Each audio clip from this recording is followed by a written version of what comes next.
Taliwa sa mas mikusog nga El Nino dinhi sa nasud, mas gipalapdan sa mga local government unit o mga ahensya sa gobyerno ang ilang preparasyon sa epekto niini.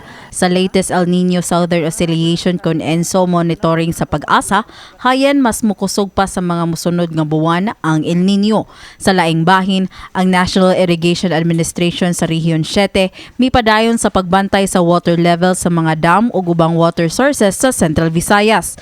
Gisiguro usab nila nga igo ang abot sa mga mag-uuba, hilabi na katong mga gitagaan og prioridad sa pagtanom nga wala na apil sa mga giilang nga vulnerable areas. Ito, each offices, Bohol, Cebu, Siquijor, Negros Oriental, so we identified those critical or ginatawag nato og vulnerable areas.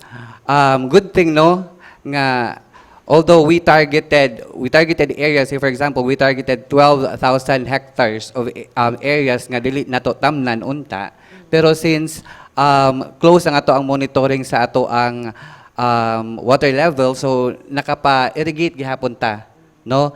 Pero that's actually agreement na nato sa IAs, no? So okay, kamo vulnerable areas mo, so ato sa i-consider nga zero rainfall, so dili maabot sa inyong area. Pero what happens sa actual is, since naabot tayo enough water, sumuo nang from 12,000 hectares, actually ang atong wala lang natamnan is 6,500 hectares na lang. Nagkanayon ang PRO designate sa NIA nga si Engineer Keith Monteroso nga mipatuman sab sila og mga alternatibo nga mga pamaagi aron pagsiguro nga maminusan ang kadaot sa El Nino. Make sure you know nga we are prepared for that.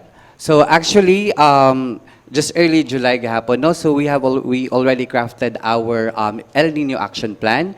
So with our El Nino action plan, it includes mitigating measures. So that includes water distribution system, and we also have alternate wet and dry technology, no, distribution technology, and nag-diversify po ta sa atong mga crops. Diversification of crops, and nagamit po ta og early maturing and drought resilient nga mga types of crops. Gisiguro hinuon ni Monteroso nga wala pa sila na monitor nga dapit dinhi sa Central Visayas nga nagproblema sa supply sa tubig epekto sa El Nino. Laing plano sa ahensya mao ang cloud seeding activity didto sa Bohol kung gikinahanglan aron pagtabang sab sa mga mag-uuma sa daling pagkahalin sa ilang mga abot. Nagpadayon sab matag simana ang Kadiwa program sa buhatan sa NIA sa Bohol.